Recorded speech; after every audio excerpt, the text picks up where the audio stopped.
आप सभी को वेलकम करता हूं हमारी YouTube चैनल ग्लोयर स्टडी पर।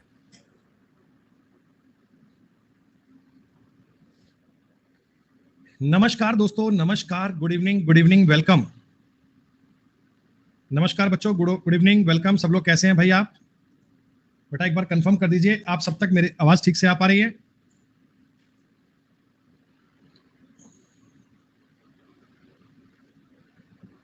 वंदना बेटा अगस्त तक बड़े आराम से हो जाएगी, चिंता मत करो।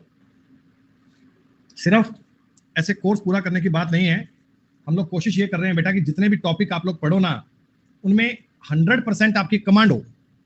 सरसरी तौर पर अधूरी बातों को नहीं पढ़ना, जितना पढ़ो उतना ऐसा कि मतलब उस पर पूरा कल को सवाल कहीं से भी आ जाए फिर आपको सोचना नहीं पड़े कि ये क्वेश्चन कैसे आ गया, ये सवाल क्या बन गया। हर एक लेवल की बात आपको पता हो, चाहे प्री और चाहे मेंस, रीजनिंग और मैथ्स में आपको पूरे नंबर दिलाने के लिए काम कर रहा हूं बेटा। ये सारी चीजें आपको मिले बहुत बढ़िया प्रकार से। अरे रौनक भैया, टीयर 2 में सब सेम कहानियां आती हैं बेटा। जैसा तुम्हारा प्री का एग्जाम है, रीजनिंग आएगी, मैथ्स आएगी, इंग्लिश आएगा, जीके आएगा और कंप्यूटर भी आएगा, टाइपिंग टेस्ट भी देना होगा। ये सब चीजें आपको मेंस में मिलती हैं। रीजनिंग है, मैथ्स है, इंग्लिश है, जीके और कंप्यूटर है, प्लस आपको टाइपिंग टेस्ट को पास करना है, ये काम करना है। आइए दोस्तों, वेलकम शुरू करते हैं। बहुत टाइम नहीं लेंगे बेटा, समय वैसे ही बहुत कम मिलता है, मुझे पता है वंदना, आई नो वेरी वेल बेटा एग्जाम कब है, चिंता मत करो आप। बच्चों कल आपने रेक्टेंगल के बारे में पूरा पढ़ लिया था बच्चों। स्क्वायर और रेक्टेंगल दो आकृतियां पूरी हो गई थी और बेटा उसके बाद दोस्तों हमने शुरू कर लिया था पैरेललोग्राम। बेटा पैरेललोग्राम के बारे में हमने आपको कॉन्सेप्ट बताना स्टार्ट किया था और इसका जो एरिया ज्ञात करते हैं, तो बेटा सबसे जरूरी बात होती है एरिया की। और पैरेललोग्राम का एरिया कैसे ज्ञात करते हैं बताओ मुझे एक बार। ये है आपके सामने पैरेललोग्राम। थोड़ी सी मुझे जानकारियां बता दीजिए, शायद तुम्हें ये बातें समझ में आ गई होंगी कि सर ABCD में अगर ये वाली साइड A है, ये साइड भी A होगी, ये अगर B है तो ये भी B होगा। एरिया ज्ञात करने का बड़ा सिंपल सा फॉर्मूला होता है बच्चों, बेस गुणा में हाइट। बेस गुणा में हाइट। अब आप डिपेंड करता है बच्चों बेस कौन सा ले रहे हो, हाइट कौन सी ले रहे हो। बेस कौन सा ले रहे हो, हाइट कौन सी ले रहे हो, उसके आधार पर आप लोग ज्ञात कर सकते हैं। जैसे बच्चों मैंने आपको ये बताया था कि अगर कभी बच्चों मैं अपने इस सवाल में हाइट की बात करूं, देखो यहां से एक स्ट्रेट लाइन बनाऊंगा तो ये आपके सामने हाइट आ गई H1, तो मैं एरिया का फॉर्मूला AH1 भी कह सकता हूं, AH1। अगर बच्चों आप अगर B को आप लोग बेस मान रहे हो और यहां से सामने एक बनाओ बेटा परपेंडिकुलर, ऐसा एक एग्जैक्ट 90 डिग्री का एंगल बना दो बेटा। इस B बेस पर 90 डिग्री का कोण यहां बना देते हैं मान लो, तो ये जो आपके सामने बच्चों मैंने पॉइंट H2 बनाया ना, ये आपके सामने एरिया होगा BH2। किसी भी प्रकार में ज्ञात कर लीजिए, किसी भी प्रकार में इसे सॉल्व कर सकते हैं। कल आपने ऐसे बच्चों एक दो सवाल ट्राई किए थे, कल आपने बेटा ऐसी एक दो बातें ट्राई की थी नहीं बेटा, एक साल में एक बार होता है, लास्ट एग्जाम हो नहीं पाया था वो, इसलिए आज दोबारा होगा बेटा। पहला क्वेश्चन और दूसरा क्वेश्चन आपने कर लिया था, ये ट्रायंगल पर बेस्ड क्वेश्चन थे। इनसे हम दो ट्रायंगल बनाएंगे और दो ट्रायंगलों के एरिया को डबल कर देंगे तो हमें अपने पूरे क्वाड्रिलेटरल का एरिया मिल जाएगा। सवाल नंबर 1 और 2 कल की क्लास में हो गया था, शायद इसका उत्तर आपका B आया होगा, आपने इसे ज्ञात कर लिया था। सवाल नंबर 3 बच्चे कह रहे हैं सर ये रिपीट करना है, इसको हम समझ नहीं पाए। देखो भैया ये सवाल कुछ करने वाला बड़ा काम था नहीं, फिर भी मैं ये बातें तुम्हें बताने का प्रयास कर रहा हूं कि चलो आप इसको एक बार समझ लो बात को। A, B, C और D। पहले बच्चों A की लंबाई आपको सवाल में दी गई है 24, AD की लंबाई आपको दी गई है 16, भुजाएं AB और DC के बीच की दूरी 10 है। बेटा AB और DC के बीच की डिस्टेंस दे रहा है, मतलब ये वाली डिस्टेंस तुम्हें दे रहा है, ये डिस्टेंस तुम्हें 10 दी गई है। अब आप मुझे एक सिंपल सी बात बताओ, इस क्वाड्रिलेटरल का एरिया मैं 24 गुणा 10 कह सकता हूं? इस क्वाड्रिलेटरल का एरिया मैं 24 गुणा 10 कह सकता हूं? हाँ सर, मैं इसमें ये काम भी तो कर सकता हूं, अगर मैं यहां पर बनाऊंगा परपेंडिकुलर तो ये AD और BC के बीच की दूरी आएगी, ये सर अपना H2 कह सकता हूं। तो आप कहना सर ये बात बराबर है, आप 16 गुणा H2 भी कह सकते हो। तो हाइट अगर ज्ञात करनी है तो 24 गुणा 10 240 बटा 16, सर 15 आपके सवाल का उत्तर बन जाएगा, सिंपल। लेकिन पेपर में डायग्राम नहीं बनाना होता बच्चे, मैंने आपको बताया था A और B का जो रेशो बनता है ना, वो हाइट के रेशो के इनवर्स आता है। सर हाइट के रेशो के इनवर्स आता है। आपकी देखो हाइट AB का मतलब ये 24 है, ये 16 है, तो जो 24 वाली भुजाओं के बीच दूरी 10 है, तो ये दूरी कितनी बनेगी, ये दूरी कितनी बनेगी दोस्तों, माफ कीजिएगा, आपने ये किया था, इनकी दूरी अगर 10 है तो ऊपर की दूरी कितनी बनेगी, इनकी डिस्टेंस कितनी बनेगी, सर ये डिस्टेंस आनी चाहिए 15। अरे तभी तो रेशो 3:2 का बनेगा, रेशो 3:2 का बनाना है बेटा, सिंपल सी बात। देखो ये समझना, पैरेललोग्राम में बड़ी भुजाओं के बीच की दूरी कम होती है, छोटी भुजाओं के बीच की दूरी ज्यादा होती है। जो बड़ी भुजाएं हैं उनके बीच की, बड़ी भुजाओं के बीच की डिस्टेंस कम होती है, छोटी भुजाओं के बीच की दूरी ज्यादा होती है। बस इस कंसेप्ट का यूज किया था और कोई बड़ी बात नहीं थी बेटा। सवाल नंबर 4 बेटा बिल्कुल ऐसा ही था जैसा आपने 3 नंबर सवाल किया था, बिल्कुल ऐसा ही बच्चों, ऐसा ही बच्चों। अरे भैया दो साइड से एरिया कैसे निकालेगा शिवम भाई, दो साइड से एरिया कैसे निकालेगा, आपको जानकारी आगे भी तो बताएगा। 10 आपके सामने उत्तर बन जाएगा, 10 will be correct answer, 10 will be right answer. 10 आपके सवाल का उत्तर बनना चाहिए, इस बात में कोई डाउट नहीं है सर, इस बात में कोई समस्या नहीं है। 10 उत्तर बनेगा और ये कैसे बनेगा, वही रेशो है बेटा A1H2 वाला, बस उसी को अप्लाई करा, उसी पे काम करा आपने। आपको ये बात बड़ी अच्छे से पता है कि दो भुजाएं हैं A और B, इनका जो रेशो बनता है वो H2 और H1 के रेशो के अकॉर्डिंग बनता है। A का मतलब बेटा सवाल में दिया 15, B का मतलब दिया हुआ है 18। आपको H2 ज्ञात करना है बच्चा और H1 की वैल्यू आपको सवाल में दी गई है 12। देखो क्या बना, छोटी भुजाओं के बीच की दूरी 12 है, तो ये रेशो में अपोजिट चलता है बेटा, बात अपोजिट में आती है। तो बताओ H2 के स्थान पर 10 आएगा क्या? आप चाहें तो ऐसा कर लें कि 15 गुणा 12 करना है बटा में 18 करना है, तो 10 आपका उत्तर बन जाएगा और कोई दिक्कत थोड़ी है। कैसे का मतलब क्या होगा मनीष, कल की क्लास को पढ़कर आ बेटा, कल मैंने ये बताया था कि अगर कभी दो भुजाएं दे दी जाएं तो इनसे आप ये एरिया ऐसे फाइंड आउट कर सकते हैं। सुनो एक सवाल कितना बढ़िया दोस्तों, क्वेश्चन कितना शानदार है बच्चों। आपके सामने एक पैरेललोग्राम दिया हुआ है, इसकी भुजाएं 24 और 15 है। क्या बच्चों मैं इस साइड को 24, इस साइड को 15 कह दूं? उनके बीच का कोण 120 है, ये वाला कोण बच्चों 120 है, 120 डिग्री है। छोटे विकर्ण की लंबाई ज्ञात करनी है। देखो बेटा ये भी एक विकर्ण है और ये भी एक विकर्ण है, क्या बताओ दो विकर्ण बनते हैं क्या? और ये बात ज्ञात करने के लिए बच्चों मैंने कल की क्लास में आपको सिखाया था, कितने बच्चे ये बात जानते हैं कि डायगोनल ज्ञात करने के लिए हमारे पास दो फॉर्मूले काम करते हैं। कौन कौन से? एक तो होता है sir A square plus B square, ये क्या है, साइड है, साइड बच्चों, माइनस 2AB cos थीटा। और एक डायगोनल जो प्लस आता है, क्या ये दो डायगोनल ऐसे आते हैं क्या? एक आता है प्लस में, एक आता है माइनस में बच्चे। फोन की पड़े पड़े की लाइट जल रही है भाई साहब, बिल फालतू आएगा, बिल कौन भुगतान करेगा इसका? बच्चों मेरे को अब सिंपल से एक बात बताना, मुझे कॉमन सेंस की बताना बेटा। देखो अब ये तुम बात ना दोनों ज्ञात मत करना, मुझे एक बात एक पता है कि A square plus B square plus 2AB cos theta करूंगा बच्चे तो इससे वैल्यू ज्यादा बनेगी।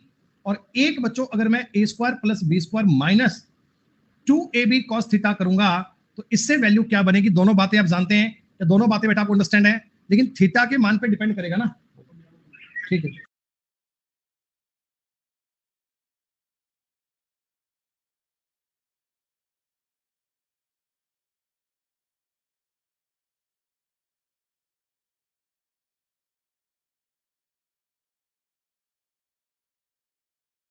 बेटा कई बच्चे ये समझते हैं सर प्लस में वैल्यू ज्यादा बनेगी और माइनस में कम बनेगी, लेकिन थीटा के एंगल पे डिपेंड करेगा ना बच्चे। अगर मान लो cos थीटा की वैल्यू नेगेटिव आ गई तो नेगेटिव का बाहर मल्टीप्लाई हो जाएगा, नेगेटिव का बाहर मल्टीप्लाई हो जाएगा तो पॉजिटिव बन जाएगा। तो ऐसे में आपको ध्यान से, अरे यहाँ डी स्क्वायर कर दे भाई, डी स्क्वायर, यहां से आपको ध्यान से समझना पड़ेगा कि cos थीटा की वैल्यू कितनी है। बच्चों cos 120 का मान क्या होता है? सर मुझे तो याद ही नहीं है, तो क्या आप अपने माइंड में इसको cos 90 प्लस 30 कह सकते हैं? सर ये वाली वैल्यू बन गई sin 30, और sin 30 भी कैसा आएगा? नेगेटिव में आएगा बच्चे, क्योंकि cos सेकंड क्वाड्रेंट में cos नेगेटिव होता है, सेकंड क्वाड्रेंट में cos क्या होता है? नेगेटिव। जिन बच्चों को अभी क्वाड्रेंट के बारे में जानकारी नहीं है, cos 120 की वैल्यू माइनस का 1/2 याद कर लेना, बाकी जिनको क्वाड्रेंट के बारे में जानकारी है उनके लिए कोई दिक्कत नहीं है। अब आपको पता है ऊपर वाले से वैल्यू तो आएगी कम और नीचे वाले से वैल्यू आएगी ज्यादा। क्यों ज्यादा क्यों कम, समझ गए? सर माइनस माइनस का मल्टीप्लाई प्लस हो जाएगा, ऊपर में दोस्तों माइनस में वैल्यू कम आएगी। तो मैं छोटे विकर्ण की लंबाई पूछी है ना, तो इसको लेके चलूंगा। A स्क्वायर का मतलब 576, 15 का स्क्वायर 225, ये प्लस का दोस्तों बाहर गुणा करूंगा माइनस हो जाएगा। 2AB, AB का मतलब 24 गुणा 15, और cos थीटा की वैल्यू 1/2। कोई बच्चा बोल सकता सर आपने माइनस क्यों नहीं लिखा? भैया माइनस करूंगा तो भी बात तो एक ही है ना बेटा, माइनस बाहर लिखूंगा बात तो एक ही है, गुणा करना पड़ेगा, कोई दिक्कत नहीं है।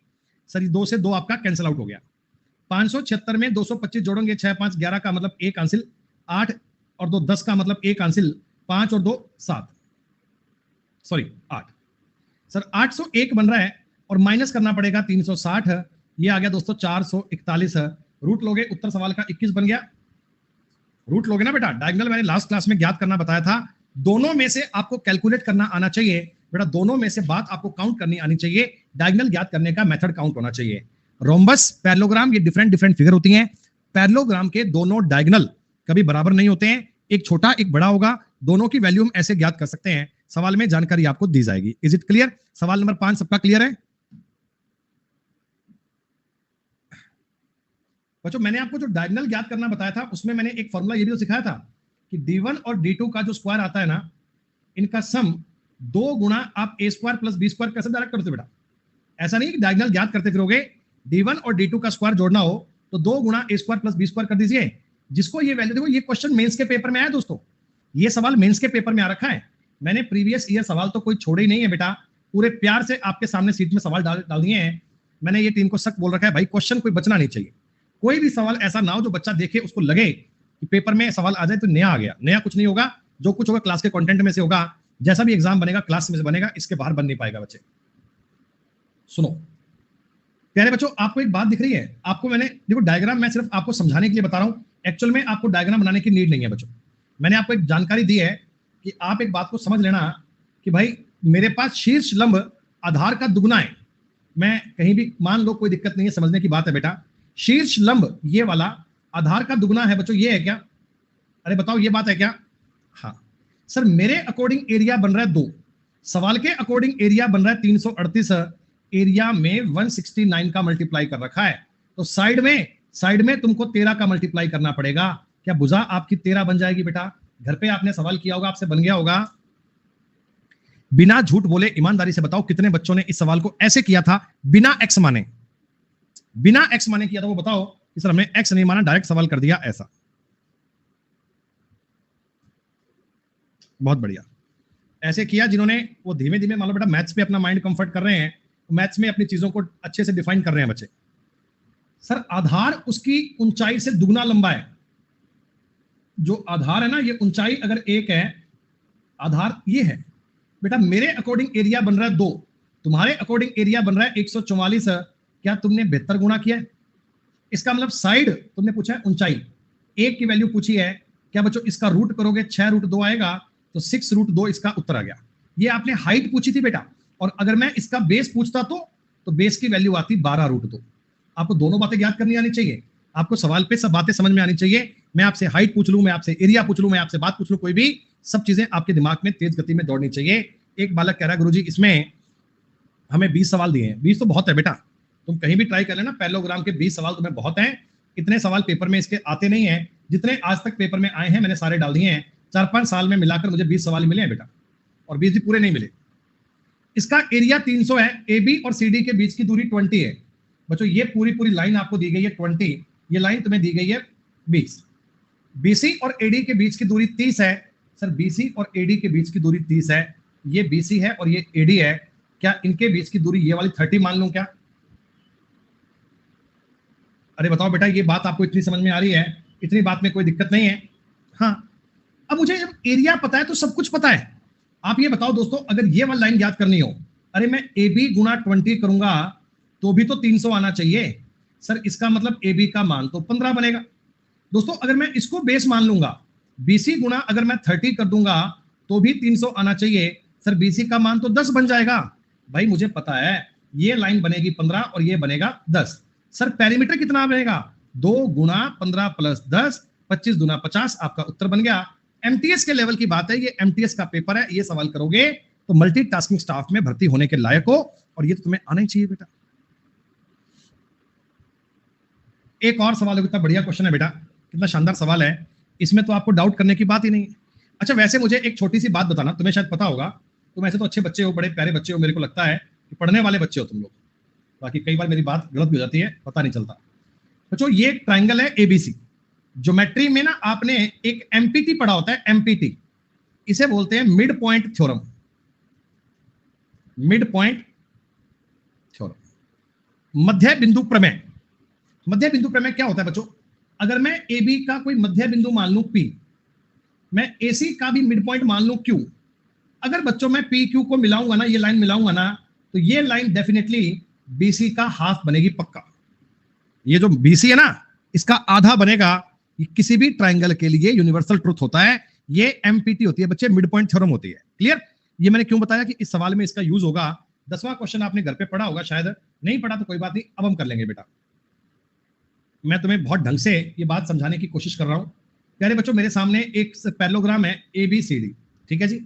इसके दो विकर्ण है बच्चे, दो डायगोनल हैं। एक डायगोनल, अरे तू क्यों आ गया बाबू, एक डायगोनल बच्चों AC है, एक डायगोनल BD है। ये आपस में बिंदु O पर काटते हैं, बिंदु O पर। तो आप ये बात समझोगे, 4 ट्रायंगल बन चुके हैं सर मेरे सामने, AOB, BOC, COD, DOA। ये बात आपको मिल रही है, ये बात आपको मिल रही है, सिंपल सी बात है। सुनो रिया बेटा, क्या करना चाह रहे हैं आप?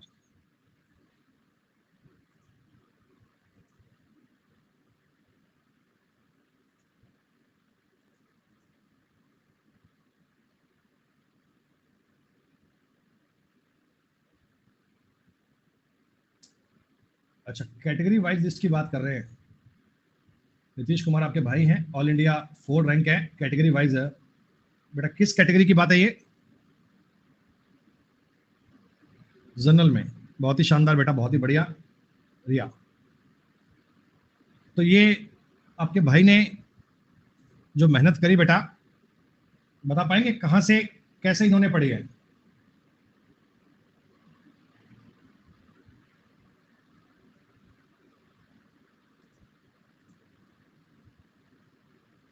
बहुत जबरदस्त सेल्फ स्टडी, बहुत बेहतर प्रकार से, शानदार प्रकार से, अल्टीमेट परफॉर्मेंस से पूरा रिजल्ट दिया, और ये है ऑल इंडिया 4th रैंक।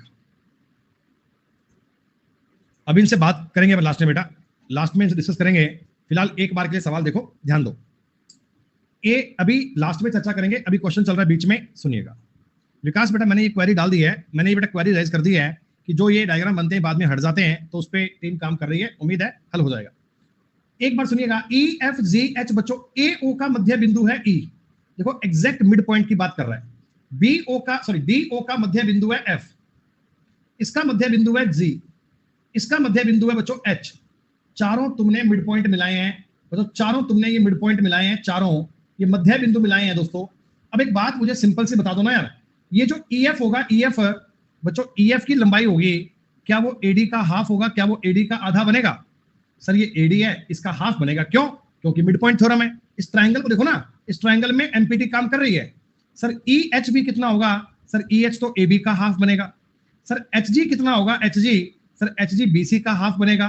और बेटा FG कितना होगा? FG, सर ये DC का हाफ बनेगा। तो मैं ये कह सकता हूं क्या कि बाहर वाला जो क्वाड्रिलेटरल है, इसका पेरीमीटर अंदर वाले पेरीमीटर का डबल होगा बच्चे। देखो प्रत्येक साइड को दुगना ही तो कर रहा है बेटा, इसकी प्रत्येक साइड को दुगना ही तो कर रहा है। तो मेरे को सवाल में पूछा था EFGH का परिमाप और ABCD का पेरीमीटर बच्चों 1:2 बनेगा ना, 1:2 आना चाहिए ना। और अगर एक बात बताओ बेटा, पेरीमीटर अगर 1:2 में है, किसी सवाल में आपको एरिया पूछ ले, एरिया, तो एरिया क्या 1:4 में बताओगे क्या? अगर पेरीमीटर 1:2 में है तो एरिया 1:4 में बताओगे ना? अरे वाह, कितनी बढ़िया बात है बच्चों। क्वाड्रिलेटरल में ना सबसे ज्यादा क्वेश्चन वर्ग और आयत के आते हैं, ये क्वेश्चन थोड़े कम आते हैं, इसलिए मैंने 20-20 सवाल दे दिए हैं, जो कि बहुत है, मतलब अपार है। तुम्हें इस बात पे चिंता करने की कोई आवश्यकता नहीं है। एक ही आधार पर बने आयत और समांतर चतुर्भुज का पेरीमीटर सेम है, उनके क्षेत्रफल का अनुपात क्या होगा? बेटा आयत का पेरीमीटर ज्यादा, एरिया ज्यादा होगा, और पैरेललोग्राम का कम होगा। उत्तर बनेगा ग्रेटर देन 1, उत्तर बनेगा बेटा ग्रेटर देन 1। क्यों आ गया? अब ये बात समझ लोगे क्या? आपने कहा सर ऐसे तो कैसे आइडिया आएगा, तुम्हें थोड़ा समझा दूं, थोड़ा समझा दूं बेटा, समझो। देखो ये मेरे सामने बच्चों एक रेक्टेंगल है, ये मेरे सामने एक रेक्टेंगल है, और इसकी लंबाई को मैं L मान लेता हूं, चौड़ाई को B मान लेता हूं। कुछ ऐसा करके मान सकता हूं क्या? ये है बच्चों रेक्टेंगल, ठीक है। और रेक्टेंगल का जो एरिया होता है सर, रेक्टेंगल का एरिया बनता है LB, लंबाई गुना चौड़ाई। बच्चों इसी आधार पे एक पैरेललोग्राम भी बनाओ, इसी आधार पे एक समांतर चतुर्भुज भी बनाओ, तो वो कुछ ऐसा बनेगा क्या पैरेललोग्राम? इसी आधार पे तुम्हें एक पैरेललोग्राम बनाना है। सर ये लंबाई होगी B, ये लंबाई भी L, ये भी B, जो कि दोनों का पेरीमीटर सेम है, दोनों का पेरीमीटर तो सेम है। तो ये बच्चों पैरेललोग्राम आ गया। अब आप मुझे एक बात बताओ, पैरेललोग्राम का जो एरिया बनता है, समांतर चतुर्भुज का जो एरिया बनता है, वो क्या बनता है? सर वो बनता है लंबाई गुणा ऊंचाई, मतलब हाइट जो भी है वो बनेगा।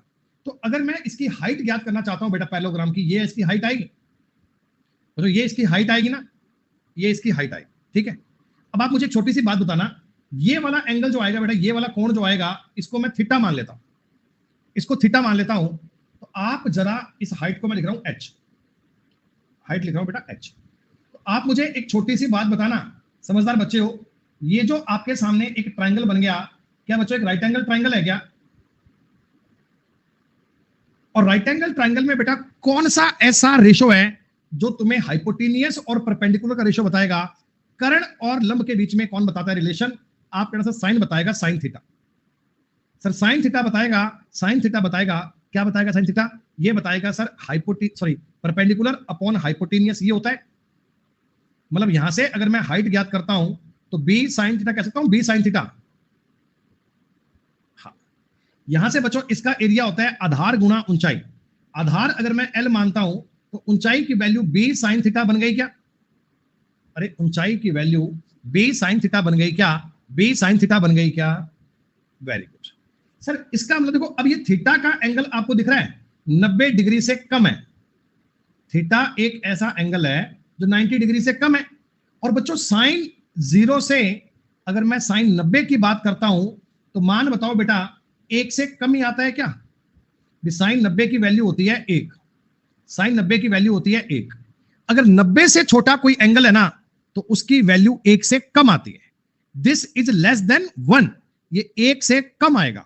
कितना आएगा ये तो मुझे नहीं पता, पर मान 1 से कम आएगा, पक्का पता हो गया। बच्चों एलबी काट दो, तो ये तो आ गया 1 और ये आ गया बच्चों 1 से कम। अब आप मुझे एक बात बताओ, अगर मैं 1 में 1 से छोटे नंबर का भाग दूंगा तो मेरा रिजल्ट 1 से बड़ा ही तो बनेगा। क्या बच्चों मेरा रिजल्ट 1 से बड़ा ही तो बनेगा? क्या मेरा रेशो 1 से बड़ा बनेगा क्या? यहां तो ये बात मैंने आपको ड्राइव करके बताई है, यहां तो ये बात मैंने आपको समझाई है ताकि दिमाग के भीतर बात घुस जाए। बाकी तुम्हें ये बात अब याद रख लेनी है कि अगर एक रेक्टेंगल और एक पैरेललोग्राम सेम बेस पे बनाए जाएंगे ना, सेम बेस पे बनाए जाएंगे, तो रेक्टेंगल का एरिया ज्यादा बनेगा, पैरेललोग्राम का एरिया कम बनेगा। बात समझ में आई? रेक्टेंगल का एरिया बनेगा ज्यादा, पैरेललोग्राम का एरिया बनेगा कम। हाइट पर डिपेंड होता है बच्चे, इसमें क्या दो राय है? हाइट पर डिपेंड ही होता है एरिया। पैरेललोग्राम का एरिया क्या होता है? माफ कीजिए, बेस गुणा हाइट। बेस तो सेम है तो हाइट में बात करोगे, हाइट यकीनन इससे कम बनेगी, हाइट इससे कम। अरे भैया सवाल बन नहीं पाएगा अनुराग ऐसे, कर पैरामीटर डिफरेंट हो तो भैया फिर उनमें सवाल बन ही नहीं पाएगा ना यार। अगर क्वेश्चन इस प्रकार का बनेगा तो उसको इनका पैरामीटर सेम करना पड़ेगा, तभी तो एलबी को कट पाऊंगा बेटा, वरना सवाल कैसे बनेगा ऐसे यार? ऐसे तुक्के मार के काम मत किया करो। जो एक ज्योमेट्री है, अर्थमेटिक रेशो है ना, ये सब बातें अलग अलग मैटर करती हैं। अभी मेंसुरेशन है, ये फॉर्मूले की बातें होती हैं, तो ये फॉर्मूले पे आपको चीजें देगा तो काम हो पाएगा बेटा। एक बात और समझो, एबीसीडी एक समांतर चतुर्भुज है, बीसी को क्यू तक इस प्रकार बढ़ाया गया है, तो भैया हाइट कम है तो एरिया भी कम ही आ रहेगा। यार क्या हो गया तुम्हें, नींद में चल रहे हो क्या? पैरेललोग्राम की हाइट कम है, हाइट कम है तो इसका मान 1 से कम ही तो लिखा है मैंने। हाय राम, अगर रेक्टेंगल का एरिया 1 है, रेक्टेंगल का एरिया अगर 1 है तो पैरेललोग्राम का 1 से कम ही तो लिखा है मैंने कौन सा उर्दू बोल दी भाई? कमाल हो गई यार, क्या हो गया? जो क्वेश्चन तरीके में चल रहा है उसको समझने पर ध्यान दिया करो, उसको समझने पर फोकस किया करो। सुनो क्या है बच्चों, एबीसीडी एक आपके सामने पैरेललोग्राम है, तो मैं आपको समझाने के लिए कुछ ऐसा एक पैरेललोग्राम डिफाइन कर लेता हूं जी, ये वाला, ठीक है? कुछ ऐसा बना लो, कोई बात नहीं। A B C D, B C इस प्रकार एक्सटेंड कर दिया कि क्यू तक आगे और चला गया। और दोस्तों इस प्रकार करना सोच समझकर कि बीसी की वैल्यू जो सॉरी है ना, उतना ही सी क्यू आ जाए। दोस्तों उतना ही सी क्यू आ जाए, क्या मतलब ये दोनों लाइनें बराबर हैं क्या? जितना बीसी है उतना सी क्यू है। सेम आपने इसको आगे एक्सटेंड किया है, सेम आपने आगे इसको एक्सटेंड किया है, बिल्कुल सर।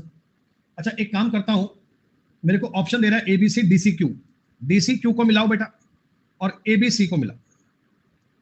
एक बात मुझे बताओ, ये दोनों ट्रायंगल एक दूसरे के कॉन्जुगेट यानी कि एक दूसरे के सर्वांगसम होंगे?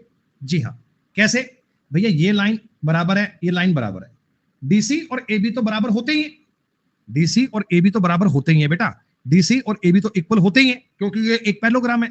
अच्छा ये वाला एंगल अगर थीटा है, ये वाला एंगल भी थीटा ही बनेगा ना, अगर कोई दो ऐसे लाइनें पैरेलल हैं, उनको एक लाइन काट रही है, एक उनको लाइन काट रही है बच्चे, तो ये अंदर वाले दोनों एंगल सेम बनते हैं, कॉरस्पॉन्डिंग एंगल हो गए।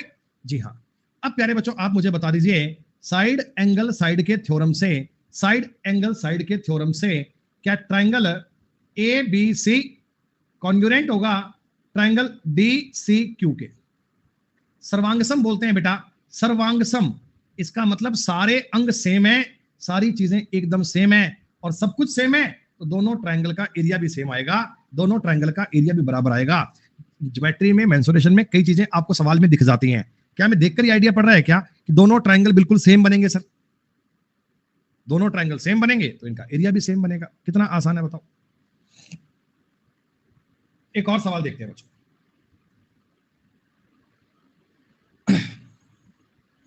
अरे कॉन्ग्रुएंसी में और सिमिलर में क्या अंतर होता है? बेटा बहुत अंतर होता है, जब ज्योमेट्री पढ़ेगा तब समझ में आएगा। मेरे सामने ये एक ट्रायंगल है और ये भी मेरे सामने एक ट्रायंगल है। इसका ये एंगल 60 डिग्री का, ये एंगल 60 डिग्री का, इसका एंगल भी 60 डिग्री का, इसका एंगल 60 डिग्री का, इसका एंगल 60 डिग्री का, इसका एंगल भी 60 डिग्री का। तो ये दोनों एक दूसरे के समरूप हैं, ये दोनों एक दूसरे के सिमिलर हैं, समरूप।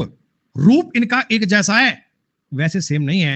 ये तीनों चीजें इनकी अलग अलग हो सकती हैं। इसकी ये साइड 5 हो सकती है तो इसकी 20 हो सकती है। यानी मैं एक दूसरे के ऊपर उठा के रखना चाहूं तो ओवरलैप कर नहीं सकता।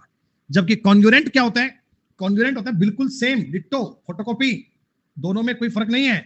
अगर मैं ये ट्रायंगल बना रहा हूं, ये एंगल 60 है, ये एंगल 60 है, ये एंगल 60 है, ये साइड भी 5 है, ये साइड भी 5 है, ये साइड भी 5 है, तो ये दोनों एक दूसरे के कॉन्ग्रुएंट हो गए, ये दोनों एक दूसरे के सर्वांग सम हो गए, ये दोनों एक दूसरे के सर्वांग सम हो गए। ऐसा खत्म बात।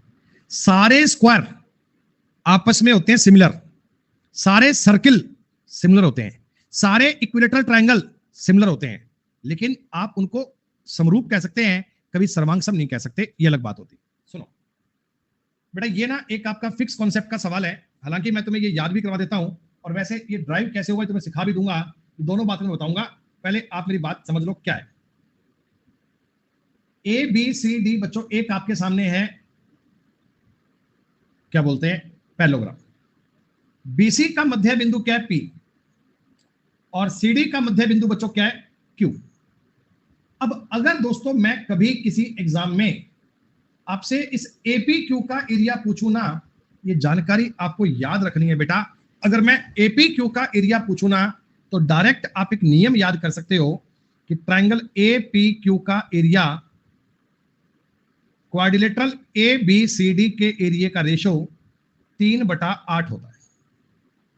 क्या रेशो बनेगा बेटा? सर ये रेशो 3/8 बनता है।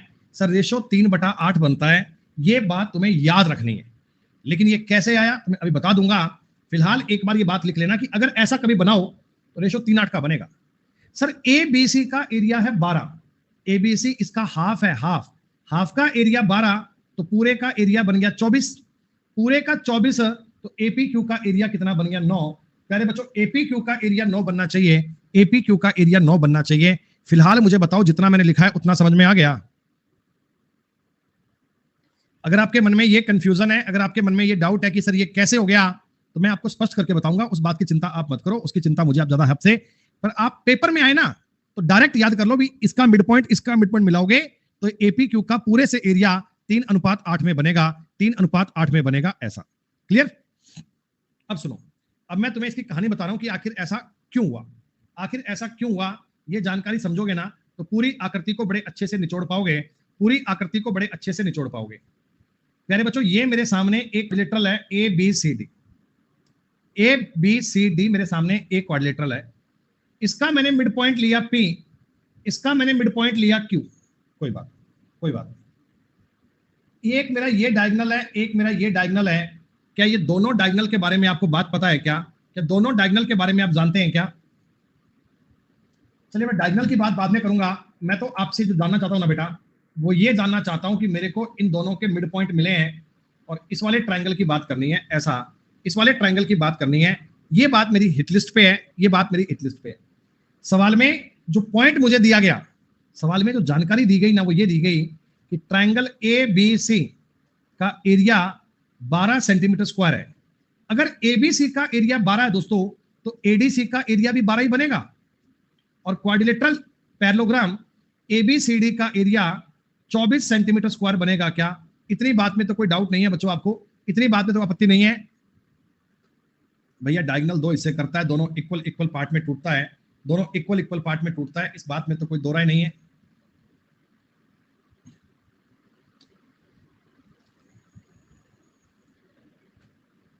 कोई दिक्कत नहीं ना। चलो अब आगे समझना, मैं तुम्हें थोड़ा एक्सप्लेन करने की बात बता रहा हूं, केवल गलती कर रहा हूं तुम्हें समझाने की, समझ लेना। जितना तुम्हें बताऊं उतनी बात पे नोटिस करना, जितना तुम्हें बताऊं उतनी बात पे नोटिस करना, जितना तुम्हें समझाऊं उतनी बात को देखना। ये एक ट्रायंगल है दोस्तों एडीसी, इसका एरिया कितना है बताओ, इसका एरिया कितना है?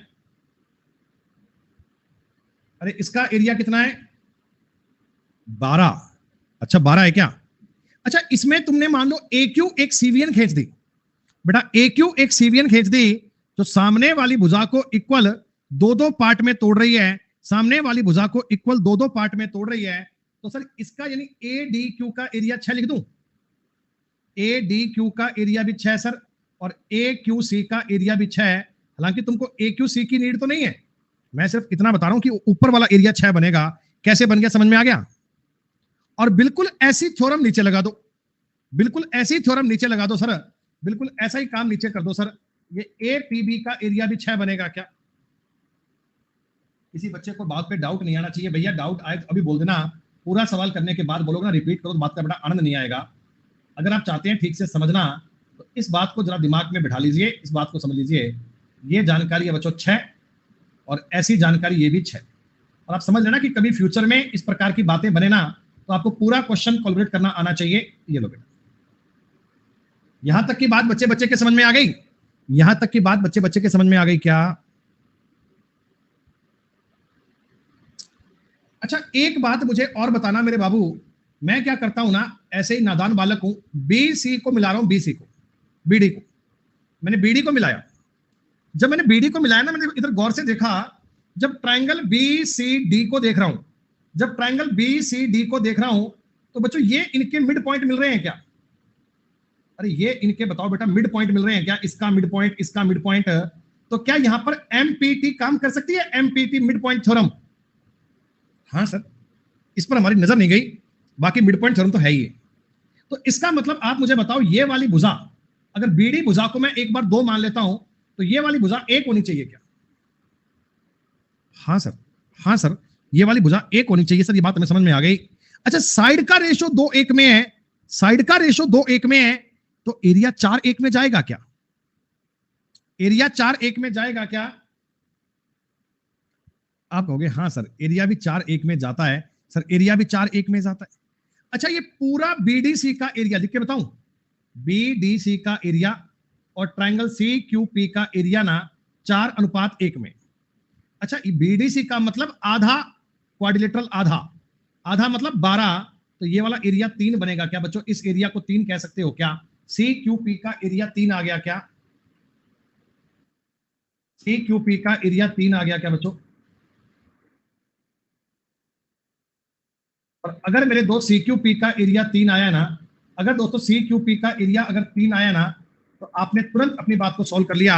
आपने कहा सर पूरा जो ये क्वाड्रिलेटरल था ये तो था 24 का, ये पूरा क्वाड्रिलेटरल था 24 का, सर पूरा क्वाड्रिलेटरल 24 का था, और 24 में से ये वाला पार्ट 6, ये पार्ट 6 और ये पार्ट 3, 15 चला गया सर, 15 बीत गया।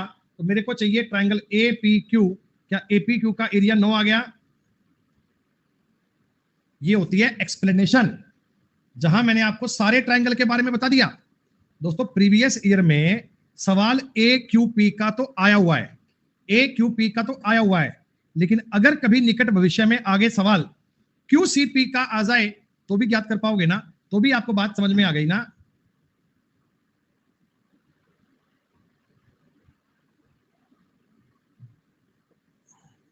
हाँ सर बात तो मजेदार है। 1:8 बनेगा, 1:8 बनेगा। और रेशो कैसे बनता है दोस्तों बताना चाहिए।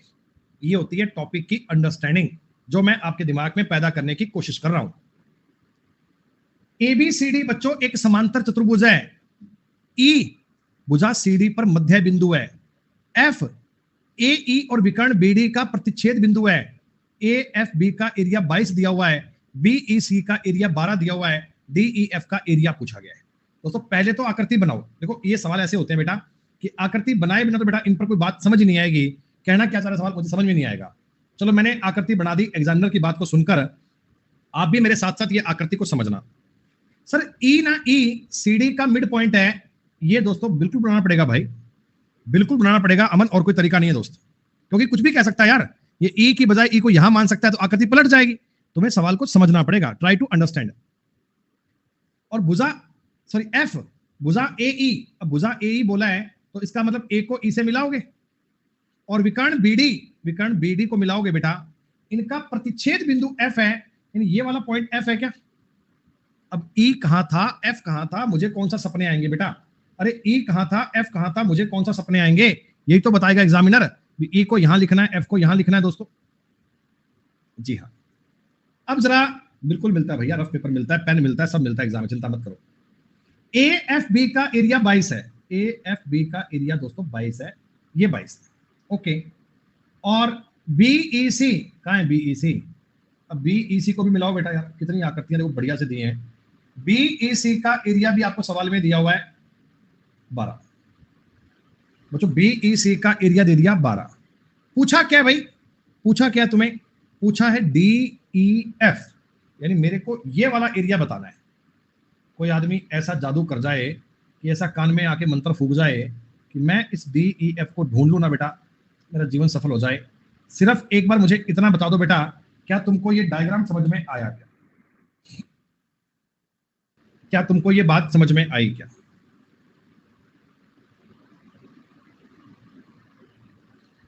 वैभव कह रहे हैं ई मिड पॉइंट है क्या? बेटा ये मध्य बिंदु लिखा है, ये मिड पॉइंट ही है, मध्य बिंदु लिखा है। एक जरा पुरानी क्लास की बात याद करो, किसी बच्चे के पास पुरानी क्लास की कॉपी जब मैं लिखवाया था, अगर लिखी हुई होगी बेटा, तो शायद मैंने ये क्लास में तुमको बताया था। क्या बताया था बेटा? पिछली क्लास में मैंने आपको क्या बताया था कि अगर तुम इसका मिड पॉइंट मिलाओगे, मिड पॉइंट, अगर तुम इसका मिड पॉइंट मिलाओगे, मध्य बिंदु को मिलाओगे, तो इस ट्रायंगल का एरिया क्वाड्रिलेटरल के एरिया का हाफ होगा। मतलब क्वाड्रिलेटरल का एरिया 4 है ना, तो ये वाला पॉइंट 2 और ये 1 और ये 1 बनेगा पक्का। दुनिया की ताकत कोई रोक नहीं सकती, ये इसी रेशो में जाता है, जाएगा। ठीक है, अब एक बात करते हैं। मैं क्या करता हूं बेटा, इस पॉइंट को मान लेता हूं x और इस पॉइंट को मान लेता हूं y। मान लेता हूं क्या? अरे बताओ बताओ बताओ।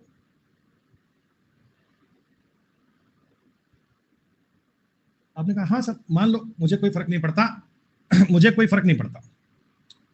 ये जो AEB है, AEB ट्रायंगल AEB का एरिया बराबर आना चाहिए ट्रायंगल BDC के। AEB गौर करना, AEB ये भी क्वाड्रिलेटरल का हाफ है, क्वाड्रिलेटरल का हाफ।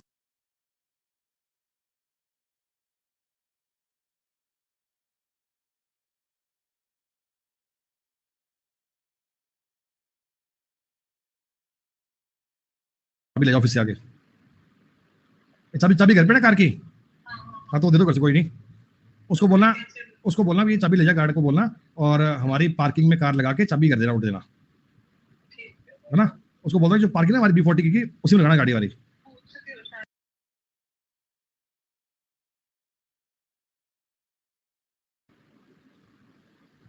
हाँ सुनो बेटा, बेटा AEB भी पैरेललोग्राम का हाफ होगा, DBC भी पैरेललोग्राम का हाफ होगा। जब दोनों पैरेललोग्राम के हाफ हैं तो बराबर ही होंगे। तो AEB क्या है दोस्तों? AEB ये 22 प्लस x है। BDC क्या है दोस्तों? ये x प्लस y प्लस 12 है। अरे BDC का मतलब दिखाई नहीं पड़ रहा विवेक? ये कहानी ये वाली पूरी बेटा, क्या ये पैरेललोग्राम का हाफ नहीं है यार? ये पैरेललोग्राम का आधा पार्ट नहीं है? ये भी पैरेललोग्राम का हाफ है, ये भी पैरेललोग्राम का हाफ है, दोनों आपस में बराबर आ गए। तो बस अपना काम बन गया दोस्तों। x से x को काट दो, y चाहिए तो 22 माइनस 12 कर दो, 10 आपके सवाल का उत्तर बन गया। 10 इज द करेक्ट आंसर। ये है लेवल बच्चों। समझ पैदा होनी चाहिए सवालों की, बेसिक अंडरस्टैंडिंग क्रिएट होनी चाहिए। अगर आप कोई सवाल देखते हो ना बेटा, तो उस सवाल का तरीका, मेथड, लॉजिक क्या है वो आपके माइंड में रहना चाहिए कि इस पे थ्योरम है। थ्योरम कौन से वाली है? ये वाली, कि अगर मिड पॉइंट को मिलाओगे तो 2 और 1 को बात मिलाओगे ऐसे। भैया केवल प्री के सवाल नहीं है, प्री और मेंस का मिक्स मामला चल रहा है। प्री और मेंस की बेटा मिक्स बातें चल रही हैं, सब कुछ एकदम एग्जैक्ट। एक्स की वैल्यू 2 होगी ना, एक्स की वैल्यू 2 आएगी क्या, 12 और 2 24, हाँ बेटा 2 आएगा, बिल्कुल आएगा। ये 24 है तो ये 24 ही बनेगा, 2 आना चाहिए बिल्कुल। सुनो एक और सवाल देखते हैं। आप क्वेश्चन को पढ़कर ना पहले डायग्राम पे जाया करो। PQRS एक पैरेललोग्राम है, मेरे को कुछ पता नहीं था, मैंने कुछ ऐसा बना दिया पैरेललोग्राम, मान लो ये वाला PQRS। इसका एरिया 300 है, मतलब आधार गुणा हाइट करूंगा 300 आएगा, ठीक है। भुजा PQ को x तक इस प्रकार एक्सटेंड किया गया कि PQ बराबर है QX के। तो जितना लंबा PQ है ना, आप उतना ही लंबा QX खींच दो। क्या बच्चों, ये दोनों लाइनें एक दूसरे के बराबर हैं? बिल्कुल, ये मैंने माना नहीं है, सवाल में दिया गया है। भुजा XX यानी x और s को भी मिलाओ भैया, ये लाइन है XX, ये वाली, ये साइड। ये बच्चों QR को y पर काटता है, एक QR को y पर काटता है, तो आपसे ट्रायंगल SYR का एरिया पूछा है। यानी कि दोस्तों मैं जो चाहता हूं ना, उस बात को मैं आपको हाईलाइट कर देता हूं कि मेरे को आपसे इस SYR का एरिया चाहिए। अरे जितने बच्चे क्लास देख रहे हैं, बताओ भाई बात को समझ रहे हो ना यार। पहले वाली क्लास में मैं आपको बताई थ्योरम, आज इन थ्योरम को अप्लाई कर रहा हूं, तो अप्लाई करना तो आना चाहिए, ये तो बात जानते हैं। हाँ, बहुत सारे बच्चे ऐसे हैं जो मुझे इस क्वेश्चन का उत्तर दे रहे हैं 75 बच्चों, क्या आपने 1:4 बना दिया? हाँ जी, 1:4 बना दिया क्या आपने? बहुत बढ़िया। जितने बच्चों को बात समझ में आ गई, जितने बच्चों को तरीका समझ में आ गया बेटा, वे लोग मैं मान पा रहा हूं कि आप गणित को समझ पा रहे हैं, आप मैथ को समझ पा रहे हैं, इन सवालों को आप ट्राई कर रहे हैं कि सवाल का कॉन्सेप्ट क्या है, सवाल की बात क्या है, सवाल का मेन मुद्दा क्या है, कैसे समझेंगे। आओ तुम्हें बता रहा हूं क्या लॉजिक है, अभी अभी तुम्हें आइडिया पड़ जाएगा, चिंता मत करो। प्यारे बच्चों आप ये बता दो, ये PS और RY दोनों एक दूसरे के पैरेलल हैं, दोनों समांतर है? हाँ सर। बेटा समांतर हैं तो अगर ये वाला एंगल थीटा है तो इधर वाला एंगल भी थीटा ही बनेगा, ये वाला एंगल अल्फा है, ये वाला एंगल भी अल्फा ही बनेगा, और तीसरा एंगल तो इनमें कॉमन है। सर तीसरा एंगल तो इनमें कॉमन है, यानी बच्चों मैं ये कह सकता हूं क्या ट्रायंगल SPQ, सॉरी माफ कीजिए, SPX सिमिलर है ट्रायंगल YQX के। नजर मारना, YQX ये वाला, SPX ये वाला, अरे ये दोनों एक दूसरे के सिमिलर तो हैं, क्योंकि ये एंगल तो कॉमन था। तो आप कहना सर बिल्कुल ये बात सही है, सारी संगत भुजाओं का अनुपात सेम होगा। क्या सारी संगत भुजाओं का अनुपात सेम होगा ना? Very good. अगर संगत भुजा का अनुपात सेम है तो ये वाली साइड 2 है बच्चों, तो ये वाली साइड 1 आएगी क्या? अरे वैसे भी तुम्हें पता है QX का और PX का रेशो 1:2 बन रहा है, ये भी रेशो 1:2 बनेगा। अच्छा ये पूरी लाइन 2 थी, ये लाइन 1:1 में टूटी है, इसका मतलब ये मिड पॉइंट रहा होगा दोस्तों, इसका मतलब ये मिड पॉइंट रहा होगा। और यही तो बात मैं आपको बार बार चिल्लाने की कोशिश कर रहा हूं कि अगर मिड पॉइंट से मिलाओगे, अगर मिड पॉइंट से मिलाओगे दोस्तों, तो पूरा एरिया अगर 300 था ना, तो ये बीच का एरिया 150 बनेगा, ये एरिया 75 बनेगा, ये एरिया भी 75 बनेगा। आ गया समझ में?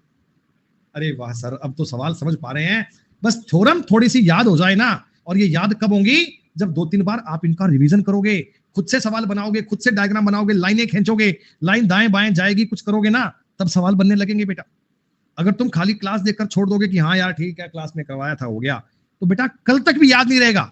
आज का पढ़ा हुआ कल भूल जाओगे, लेकिन अगर 2-4 बार सवाल खुद से बनाओगे, मतलब खुद से इस पे एफर्ट्स मारोगे ना, तो तुम्हें समझ में आने लगेगा कि कैसे कैसे काम होता है, ये 75 कैसे आया, 150 कैसे आया, लाइन कौन सी काम करेंगे। ये तुम्हें मैथ की समझ पैदा करेगी, और जिस बच्चे को सरकारी नौकरी चाहिए उसको मैथ समझ में आनी जरूरी है। इस सवाल में एग्जामिनर तुम पे हो गया मेहरबान, दयावान हो गया, डायग्राम तुमको बना के दे दिया। क्या कह रहा है बच्चों, ये निम्नलिखित चित्र में PQRS एक समांतर चतुर्भुज है। मैंने कहा हो वाह ठीक है, बढ़िया बात है। MPQ का मध्य बिंदु है, ये जरूरी बात है बच्चे। M अगर PQ का मध्य बिंदु है तो आप मुझे बताओ जितना PM होगा उतना ही MQ होगा क्या? अरे बोल देना बेटा। और ना इतनी बात तुम देखते ही समझ लिया करो, इतनी बात तुम देखते ही समझ लिया करो कि भैया दोनों ट्रायंगल सिमिलर हैं। कौन कौन से? एक तो PNM, ये सिमिलर बनेगा सर SNR के। बताओ बनेगा क्या? भाई 2 लाइनें पैरेलल हैं, एक उनकी ट्रांसवर्सल लाइन है, तो सारे ये अंदर के एंगल बराबर हैं, सब बातें बराबर हैं, ये सिमिलर होगा।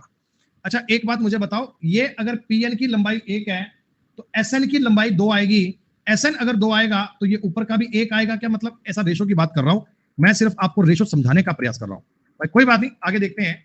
एसपी और आरएम, एसपी और आरएम एक दूसरे को ओ पर काटते हैं, सॉरी, एसपी और आरएम को बिंदु एन तक एक्सटेंड किया गया है। एसक्यू एमआर एक दूसरे को बेटा ओ पर काटते हैं। एनओ और ओआर का रेशो ज्ञात करना है, एनओ और ओआर का। एनओ कौन सा भैया? एनओ देखो मेरे को एक तो ये चाहिए भाई साहब, एनओ ये लाल रंग वाला, और एक मेरे को चाहिए ओआर, एक मेरे को चाहिए ओआर ये वाला। इतना समझ गए? अच्छा मैंने जो बेटा आपके सामने देखो दो ट्रायंगल बनाए हैं, पहले तो आप मुझे बता दो, अगर मैं दोस्तों आप बुद्धिजनों से एन एम का और एन आर का रेशो पूछूंगा तो क्या वो 1:2 आएगा क्या? किसी बच्चे को इस बात में डाउट है तो बता दो, किसी बच्चे को इस बात में डाउट है तो मुझे बता दो सर कि नहीं नहीं हम समझ गए सर, ये बात को क्लियर है कि भाई साहब ये पॉइंट एन एम है, ये पॉइंट एम आर है, इनका दोस्तों रेशो 1:2 में आना चाहिए, इसमें कोई डाउट नहीं है। फिर भी किसी बच्चे को अगर बात समझनी है ना तो मेरे पास बेटा सारे दर्दों की दवाई है, मैं अपने साथ लेकर चलता हूं झोला, उसमें सारे दर्दों की दवाई लेकर चलता हूं। ये देखो मैं इस डायग्राम को वहां से निकाल के अलग बना रहा हूं, ये है एस, ये है पी, ये है एन, ये है एम और ये है आर। देख लो मैं किस डायग्राम की बात कर रहा हूं। आपने कहा सर ये वाला लाइन 1 है, ये लाइन 2 है। अब ये दोनों एक दूसरे के, बच्चों मिड पॉइंट थ्योरम की बात थी, तो इसका रेशो भी 1:1 में बनेगा, यानी एनआर पूरी 2 तो एनएम 1 हो गया। ये बात तो सही है, ये बात बच्चे को पता है, ये बात आपको क्लियर है, ठीक है। एक बात मुझे और बताओ बेटा, एक बात मुझे और बताओ, मेरे को अपने इस सवाल में ना जाने अनजाने में एक चीज और दिख रही है, ऐसी, ये देखना एम क्यू आर एस, ये आपस में ओ पे कट रहे हैं दोस्तों। ये दोनों लाइनें एक दूसरे के पैरेलल हैं क्योंकि ये समांतर चतुर्भुज का पार्ट है, ये इनकी ट्रांसवर्सल लाइन है, तो ये थीटा एंगल बराबर होंगे। सर ये वाला पॉइंट अल्फा है तो ये एंगल भी अल्फा होगा, और ये कोण भी बराबर होंगे। बच्चों ये ऊपर नीचे के ट्रायंगल एक दूसरे के, ऊपर नीचे के ट्रायंगल एक दूसरे के क्या हो गए सर? ये एक दूसरे के बनेंगे पैरेलल, सिमिलर ट्रायंगल बन गए एक दूसरे के सिमिलर। अच्छा इसमें एम क्यू 1 है, एस आर 2 है, तो सारी संगत भुजाओं का अनुपात सेम आएगा। सर अल्फा के सामने 1 आएगा तो इसमें अल्फा के सामने 2 आएगा, बिल्कुल आएगा सर। मैं ये भी कह सकता हूं ओएम और ओआर सर 1:2 में चलने चाहिए। सर ओएम और ओआर 1:2 में चलने चाहिए, इसमें कोई दिक्कत नहीं है, इसमें कोई दिक्कत नहीं है। अरे बोल दो भाई, बस हंसते मुस्कुराते अपना सवाल बन चुका है। एक्सप्लेन करने में टाइम लगता है, तुम्हें बनाने में टाइम नहीं लगेगा बच्चे। देखो मेरे पास ना बेटा इस लाइन का जोड़ कितना आ रहा है, इस लाइन का जोड़ मेरे सवाल में 3 आ रहा है, तो यहां भी वैल्यू 3 कर लेते हैं। एक काम करो ना, आप इसको 3:6 कह सकते हैं। अगर मैं एनएम को 3 मान लूं तो आगे भी तेरे को 3 मानना पड़ेगा, और उसमें से ओएम 1 है, ये 2 है। प्यारी बात समझो, ये लाइन अगर मैं 3 सेंटीमीटर की मान लेता हूं, ये लाइन 1 बनेगी और ये 2 बनेगी क्या? दोस्तों क्वेश्चन हो गया, एन ओ और ओ आर का रेशो चाहिए ना, 4:2 बनेगा। उत्तर आ गया 2:1, 2:1। A is the correct answer, A is the right answer. 2 बार तुमको सिमिलरिटी लगानी है। ये क्वेश्चन सॉल्व करने के लिए 2 टाइम्स आपको सिमिलरिटी का कंसेप्ट लगाना है। 2 बार अगर सिमिलरिटी लगाओगे तो ये बात आपको समझ में आएगी, तो ये बात आपके लिए आसान बन पाएगी, तो आप इस चीज का हल कर पाओगे, तब ये बिंदु आपके लिए क्लियर होगा। आगे बात समझ में?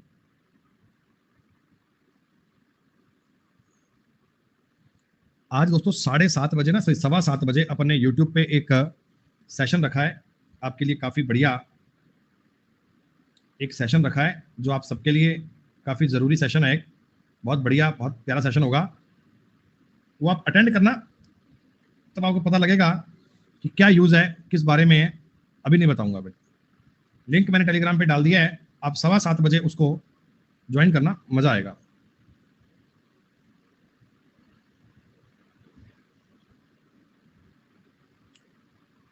ब्रेक ले लें क्या? पर नहीं यार, इसके सवाल 3 ही बाकी है ना, बेटा 3 क्वेश्चन बाकी हैं, तो कर लीजिए, एक बार कर लीजिए, उसके बाद ही आगे बात करेंगे बेटा।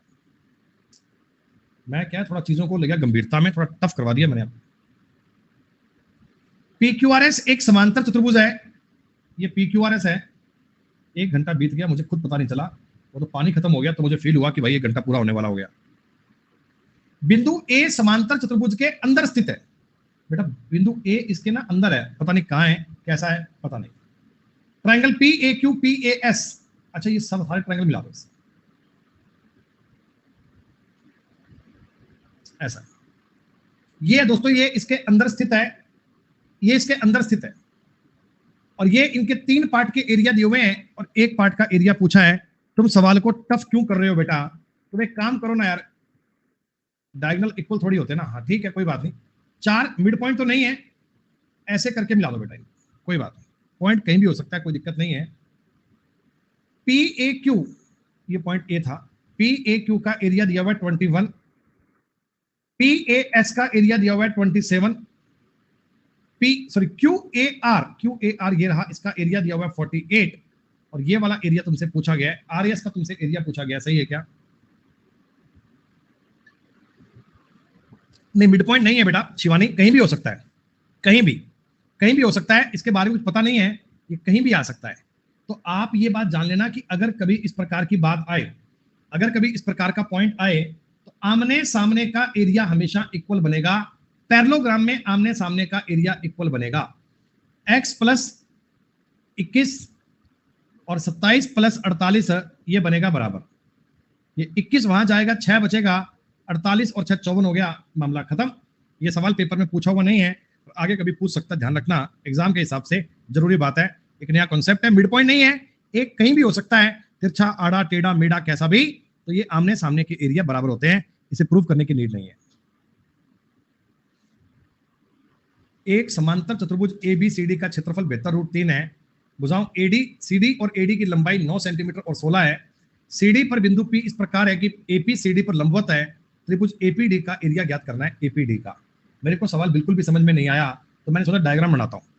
आप भी पेपर में यही काम करना कि पहला काम बच्चों डायग्राम का, बाकी बातें बाद में, पहला मुद्दा डायग्राम का। एरिया इसका 72√3 है, कोई बात नहीं। CD की लंबाई 9 है, AD की लंबाई 16 है, तो डायग्राम ऐसा लंबाई में चाहिए था ना यार, तो डायग्राम लंबाई में करूं क्या? तो समझ लेना यार, कोई बात नहीं, दोबारा तो कौन बनाएगा, आप समझ लेना वो लंबाई कम है, ताकि तुम्हें बेसिक सा आइडिया पड़ जाए सवाल के बारे में, उस लंबाई को थोड़ा कम मान लेना बेटा। और नहीं मैं कोई बात नहीं बेटा बना ही देता हूं, ताकि वरना लोग बाद में आपत्ति कर देते हैं ये डायग्राम तो आपका ठीक नहीं है।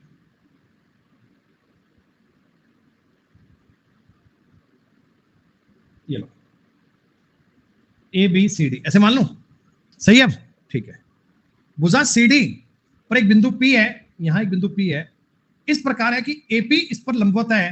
दोस्तों AP है ना, AP ये क्या है, इस पर है परपेंडिकुलर। तो थोड़ा डायग्राम अपन ने ठीक नहीं बनाया, आप ये मान लो कि मैं इस पर ये एक लंबवत बनाने की कोशिश कर रहा हूं, 90 डिग्री का एंगल बनाने का प्रयास कर रहा हूं ऐसा। हालांकि थोड़े से इनके नाम बदलोगे ना तो आकृति सही बन जाएगी। ये एंगल आप 90 डिग्री कंसिडर कर लीजिए, और कोई दिक्कत नहीं है, और कोई इशू नहीं है, और कोई बात नहीं है सवाल में। आपने कहा ट्रायंगल APD का एरिया बताना है, ट्रायंगल APD का कितना होगा? बच्चों आप मुझे बताओ, इस क्वाड्रिलेटरल का अगर मैं आपसे एरिया पूछता हूं, क्वाड्रिलेटरल का एरिया पूछता हूं, तो क्या आप मुझे ये बता सकते हैं कि सर ये होता है बेस गुणा हाइट,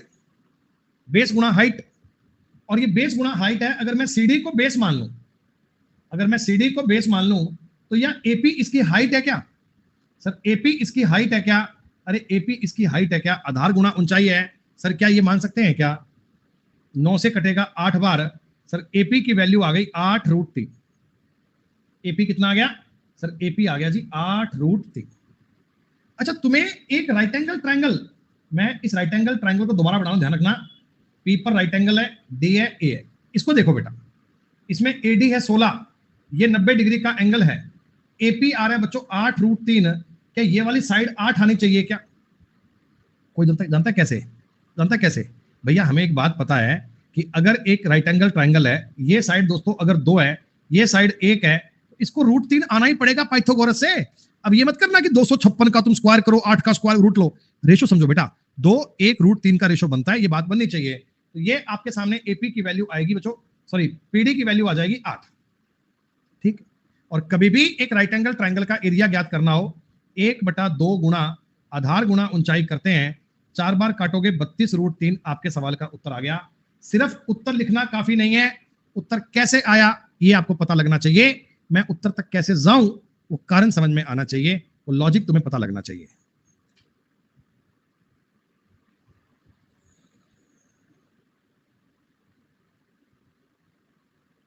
ठीक है, एक इस शीट का 19 नंबर सवाल है।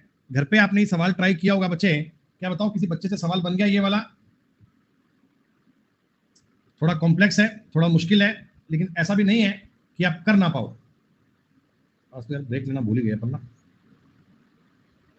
कोई बात नहीं। ये थोड़ा सा क्या है बच्चे, मेंस लेवल की बातें हैं, थोड़ा बढ़िया प्रकार का स्तर होता है, बात को समझना बड़े ध्यान से। P और Q भुजा AB और CD पर स्थित है। यहां मैंने पॉइंट मान लिया P, यहां मान लिया Q। अब ये तो बोला नहीं मिड पॉइंट है क्या है, वो ठीक है। DQ और QC 1:2 में है। अच्छा, DQ और QC 1:2 में है, तो यहां से मान लो DQ और QC 1:2 में, सही है। AP और PB 5:4 में है, ये तो 5:4 का फील आ रहा है, कोई दिक्कत नहीं है, मान लो। अच्छा वैसे मुझे एक बात बताओ, ये अगर एक पैरेललोग्राम है, आमने सामने की भुजाएं बराबर होती हैं क्या? तो क्या मैं बच्चों ये भुजा अगर 9 मान रहा हूं, अगर 9 मान रहा हूं, तो इस रेशो को भी अपनी मर्जी से 3-6 लिख दूं क्या? कोई दिक्कत तो नहीं है आपको? 1-2 बोलो, 3-4 नो करना है, और कोई दिक्कत नहीं है बेटा। DOQ है, DOQ, ओ कहां है भाई? ओ तो इनके डायगोनल का मिड पॉइंट ही होगा, तो क्या होगा? ये दिया है BD और AQ, BD और AQ ये वाले एक दूसरे को ओ पर काटते हैं, BD और AQ एक दूसरे को ओ पर काटते हैं, ऐसे काट रहे हैं बच्चों। DOQ का एरिया है 27। अच्छा,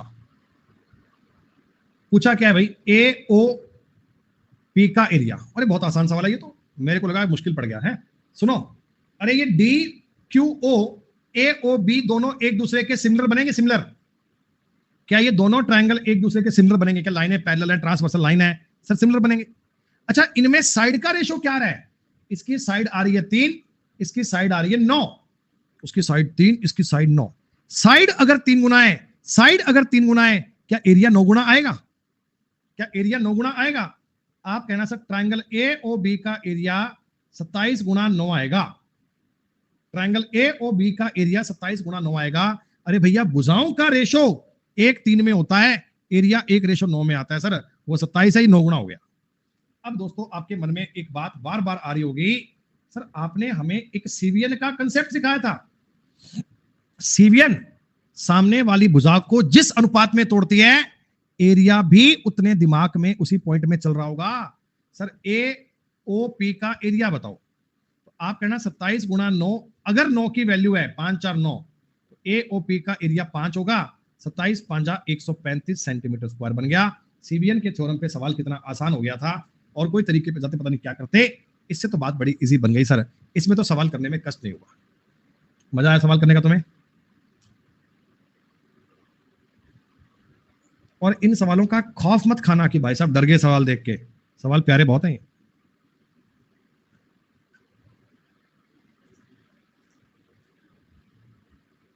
पूछा क्या इसमें? APD, अरे सुनो, ये सवाल तो केवल 11 नहीं आएगा। अरे 11 नहीं आएगा, अरे गलत कर रहे हो भाई। पहले आप मुझे एक बात बताओ सारे बच्चे, तुम्हें एक दिख रहा है क्वाड्रिलेटरल ABCD, एक पैरेललोग्राम है। अच्छा, ये ऊपर का एरिया 24 है, तो नीचे का एरिया भी 24 होगा। हाँ। और दोस्तों ये भी मैंने आपको बताया था कि अगर मैं ACQP, ये भी एक आपके सामने पैरेललोग्राम है, मिड का एरिया अगर 24 है, तो ये इन दोनों का एरिया 24 आना चाहिए, ये 13, ये 11 आना चाहिए। अरे ये बात आपने पढ़ी थी क्या कि भाई साहब अगर कभी मैं मिड पॉइंट को मिलाऊंगा, मध्य बिंदु को मिलाऊंगा, पूरे का एरिया 4 है, तो इसका एरिया 2 बनेगा। दोस्तों माफ कीजिए, मैंने गलती से एक बात बोली आपको कि इनका एरिया इक्वल है, ये इक्वल नहीं है। ये एरिया इक्वल नहीं होता। मध्य का एरिया पूरा होता है 2, यानी हाफ होता है। इनको एक मत बोलिएगा, ये बराबर ना हो भी हो सकते हैं, नहीं भी। ये बेटा एक इक्वल हो भी सकता है, नहीं भी। मैंने एक पुराने क्लास में आपको लिख दिया था कि एक एक बराबर होगा, नहीं, ये मतलब इक्वल हो भी सकते हैं किसी आकृति में, नहीं भी हो सकते, इस पर मैंडेटरी बात नहीं है, लेकिन ये मैंडेटरी है कि दो जो है ना, दो ये पूरे का हाफ होगा। अगर ये मिड में 24 आ रहा है तो साइड में 24 आना चाहिए, तो ये 13 बनेगा, ये 11 बनेगा, तभी 24 के इक्वल आ सकता है। उत्तर सवाल का बनेगा 13, 13 आपके पॉइंट की बात हो गई। ऐसा आगे बात समझ में भैया, वो डी मिड पॉइंट ही होता है, डी मिड पॉइंट ही होता है, डी अगर मिड पॉइंट होगा तो ही तो सवाल बनेगा। Then 13 will be correct answer. बेटा पैरेललोग्राम में एक थोड़ा सा करेक्शन कर लेना, कहीं कोई बाद में बंदा बोले कि आपने गलत चिपका दिया, तो मैं अभी इस बात का आपको देखो दे रहा हूं नोटिफिकेशन कि भैया कल को इस पे आपत्ति दर्ज मत करना।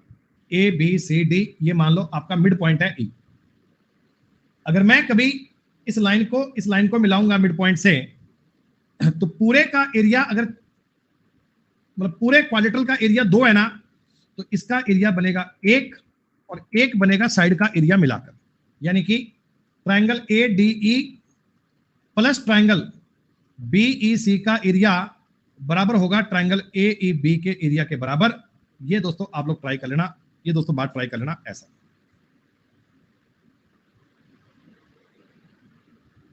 हाफ पार्ट के इक्वल करते हैं कैलाश भैया, नहीं ऐसा मैंने बीच में कहीं यूज नहीं किया। आप ध्यान से देखना, बीच में किसी भी क्वेश्चन में हमने एक बार भी ये यूज नहीं करा, ये एरिया इक्वल के अकॉर्डिंग बनेगा। ठीक, चलो ये आपकी जानकारी पूरी हुई बेटा पैरेललोग्राम की।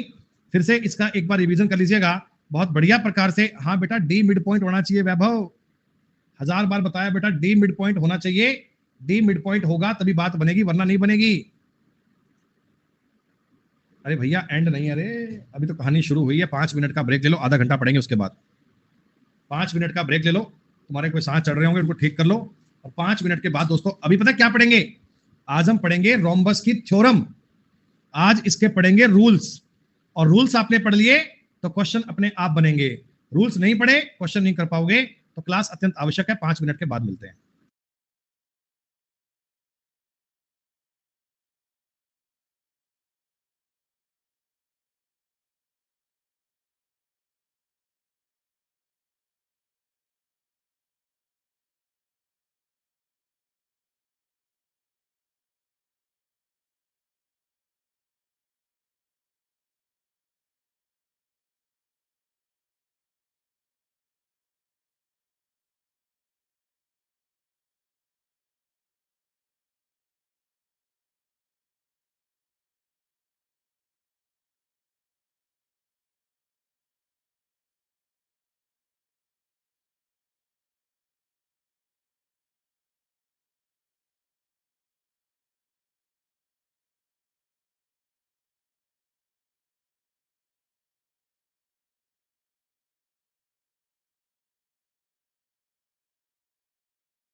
हाँ जी दोस्तों, वेलकम बैक। भाई शिवम, दिमाग को भरो मत। मैं चाहता तो तुम्हें क्वाड्रिलेटरल के 10 क्वेश्चन करवाता, 5 क्वेश्चन करवाता ट्रेपिज्म के, 5 रोम्बस के, बोलता है पूरा हो गया। तो आप बोलते हाँ सर जल्दी हो गया, बढ़िया हो गया। पेपर में सवाल कोई नया आ जाए, बढ़िया आदत कैसे करोगे। ये हम चाहते हैं कि आप क्लास में थोड़ा बाल नोच लो, कोई दिक्कत नहीं है। एग्जाम में जाके दिक्कत नहीं आनी चाहिए, वहां जाके आपको समस्या नहीं आनी चाहिए, वहां जाके आप कंफर्ट फील करें। अमन भैया, इसी बैच को रिकॉर्डिंग में कर लो भाई, जो ये बैच चल रहा है इसी को कर लो बेटा, रिकॉर्डिंग से कर लो, आराम से हो जाएगा। चलो बेटा आगे बात करते हैं। देखो ये आज हम कहानी पढ़ रहे हैं बच्चों रोम्बस के बारे में। रोम्बस क्या होता है? रोम्बस बोलते हैं एक ऐसी आकृति को जो होती है समचतुर्भुज। सम का मतलब चारों भुजाएं बराबर है। सर ये एक प्रकार का पैलोग्राम ही होता है। आप कह सकते हैं एक ऐसा पैलोग्राम जिसकी चारों भुजाएं बराबर हैं और चारों साइड बराबर है और डायगोनल एक दूसरे को 90 डिग्री पर काटते हैं। बेटा इसके दोनों विकर्ण है ना, दोनों डायगोनल है ना, एक दूसरे को सब 90 पर काट रहे हैं। ये भी साइड 90 पे कट रही है, ये दोनों डायगोनल्स हैं, ये 90 पर कट रहे हैं। समझाने के लिए मैं आपको कहता हूं ये ए बी सी और डी, ये बच्चों आ गया इसका डायगोनल। ठीक है, ये दोनों 90 पर काट रहे हैं और एक दूसरे को करते हैं बाइसेक्ट, यानी ये ओ पर कटते हैं ना बच्चे। तो आप कहना जी ए ओ बराबर होगा ओ सी के, डी ओ बराबर होगा ओ बी के। लेकिन ध्यान रखना डायगोनल लंबाई में आपस में इक्वल नहीं होते हैं। डायगोनल की लंबाई बेटा अलग अलग होती है, डायगोनल एक दूसरे के बराबर लंबाई के नहीं होते हैं। बात समझ में आई? चारों भुजाएं बराबर होती हैं, विकर्ण दोनों अलग अलग लंबाई के होते हैं और दोस्तों अपोजिट एंगल भी सेम होते हैं। ये तो पैलोग्राम में भी था, अपोजिट एंगल सेम होते हैं। पहले बच्चों एंगल ए बराबर होगा एंगल सी के, एंगल बी बराबर होगा एंगल डी के। एंगल ए और डी का सम होता है 180 डिग्री। आसपास के कोणों का योग होगा 180 डिग्री, निकटवर्ती कोणों का योग होगा 180 डिग्री। इसे कहा जाता है बच्चों समचतुर्भुज। ये आकृति बनती है पैलोग्राम। और कभी भी आपको इसका एरिया ज्ञात करना हो, एरिया तो फॉर्मूला बड़ा सिंपल है, 1/2 गुणा d1 इंटू d2। दोनों डायगोनल का मल्टीप्लाई कर दीजिए और उसका हाफ कर दीजिए। सर दोनों डायगोनल का मल्टीप्लाई कर दीजिए और उसका हाफ कर दीजिए। ये बात आपको समझनी है, ये बात आपको ट्राई करनी है। सर इसमें अगर मैं एक एग्जांपल ले लूं आपको समझाने के लिए तो ज्यादा अच्छे से आप मेरी बात को समझ पाएंगे, ज्यादा अच्छे से आप मेरी बात को क्लियर कर पाएंगे बच्चों। ये मेरे सामने बच्चों मैंने एक रोम्बस बनाया ऐसा, ये है। अब चूंकि आप ये भी जानते हैं सर इसके एंगल एक दूसरे को 90 पे बाइसेक्ट करते हैं, तो आप मुझे बताओ, मैं आपको समझाना चाहता हूं बेटा, प्रत्येक साइड का मेजरमेंट 10 मान लो। ये कुल मिलाकर ना एक राइट एंगल ट्रायंगल की थ्योरी है। आप अगर गौर से देखो ना तो 4 तुम्हें राइट एंगल ट्रायंगल दिख रहे हैं, 4। कौन कौन से? ए ओ बी, बी ओ सी, सी ओ डी, डी ओ ए। 4 तुम्हें राइट एंगल ट्रायंगल दिख रहे हैं। मान लो बीडी की लंबाई 8 है, तो 8 का मतलब बेटा, माफ कीजिएगा, बीडी की लंबाई 16 है, 16 का मतलब ये भी 8 होगा और ये भी 8 होगा। सर पाइथागोरस से ये 10 है, ये 8 है, तो ये 6 बनेगा और ये भी 6 बनेगा। तो आप ये बता दो एक राइट एंगल ट्रायंगल का एरिया कितना बनेगा? एक राइट एंगल ट्रायंगल का, मैं ट्रायंगल ए ओ डी की बात कर लेता हूं, ये होता है 1/2 गुणा आधार गुणा ऊंचाई, 8 गुणा 6 हो गया, तो इसका मतलब ये बन गया 24। और इस आकृति में 4 ऐसे राइट एंगल ट्रायंगल हैं। मैं ये कह सकता हूं क्या ए ओ डी का एरिया बराबर है ट्रायंगल डी ओ सी के, बराबर है एरिया बी ओ सी के, बराबर है एरिया ए ओ बी के। और ये दोस्तों अगर मैं आपसे पूछ लूं quadrilateral A B C D का एरिया, तो 24 गुणा 4 कर सकते हैं। तो मैं ये भी कह सकता हूं ना 8 और 8 16, 6 और 6 12, इनका गुणा करोगे तो 96 सेंटीमीटर स्क्वायर बनेगा। क्या इसका 4 टाइम्स हो गया? क्या इसका 4 गुणा हो गया? क्या ये जो चारों ट्रायंगल बन रहे हैं ना, चारों ट्रायंगल, ये एक दूसरे के सारे कॉन्ग्रुएंट हैं। कॉन्ग्रुएंट का मतलब इनकी सारी भुजाएं समान होती हैं। भैया पाइथागोरस थ्योरम अप्लाई करनी है और इन सवालों में कुछ भी नहीं होता। एरिया पूछेगा 1/2 गुणा d1 इंटू d2 करना है, बस इतनी सी बात को समझना है। और इसमें कोई ज्यादा थ्योरम नहीं होती है, ज्यादा कोई इसमें कानून नहीं है, ज्यादा कोई इसमें सीखने वाली बातें नहीं है बेटा।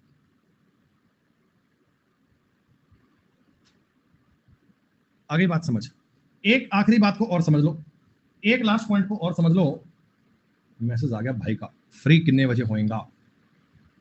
तो बताऊं भाई, फ्री नहीं होता भाई। ये इसके दोनों बच्चे डायगोनल है, ये साइड ए है, ये साइड ए है, ये साइड ए है, ये साइड ए। बच्चों एक ये पूरा डायगोनल, एक ये पूरा डायगोनल, मान लो इस डायगोनल भाई d1 है, d1, तो खाली मैं ऊपर वाले के डायग्राम को इतने से को D1 बटा 2 कह सकता हूं, D1 बटा 2 कह सकता हूं। B2 BO इसको मैं D2 बटा 2 कह सकता हूं। सर यहां पे एक पाइथागोरस थ्योरम भी अप्लाई कर सकते हैं ना, D1 का स्क्वायर बटा में 4 D2 का स्क्वायर बटा में 4 बराबर होगा A स्क्वायर। तो यहां से मैं एक बात ज्ञात कर सकता हूं, D1 और D2 का स्क्वायर जो होगा ना, 4A स्क्वायर के बराबर होगा। ये तुम्हें किसी बता रहा हूं बेटा, तुम्हें साइड देकर ना दोनों विकर्णों के स्क्वायरों का योग पूछेगा, तुम्हें साइड देकर ना दोनों विकर्णों के स्क्वायरों का योग पूछेगा। देखो आपने इस प्रकार का तरीका एक पैरेललोग्राम में किया था, याद है? मैंने पैरेललोग्राम में क्या बताया था कि D1 प्लस D2 का जो स्क्वायर बनता है ना, वो 2 गुणा A square plus B square बनता है, याद है? अब ये A और B बराबर हो गए, ये एक प्रकार का पैरेललोग्राम ही है, ये एक प्रकार का पैरेललोग्राम ही है, ये एक प्रकार का समांतर चतुर्भुज है।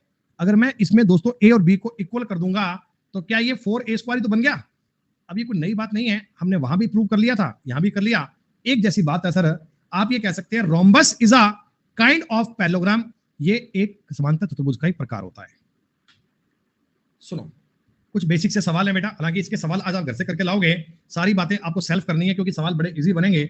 शीट में 20 क्वेश्चन है, 20 मार्क्स से घर से हो जाएंगे बड़े प्यार से। एक समचतुर्भुज में आसन भुजाएं बराबर नहीं है, गलत बात, बराबर तो होती है।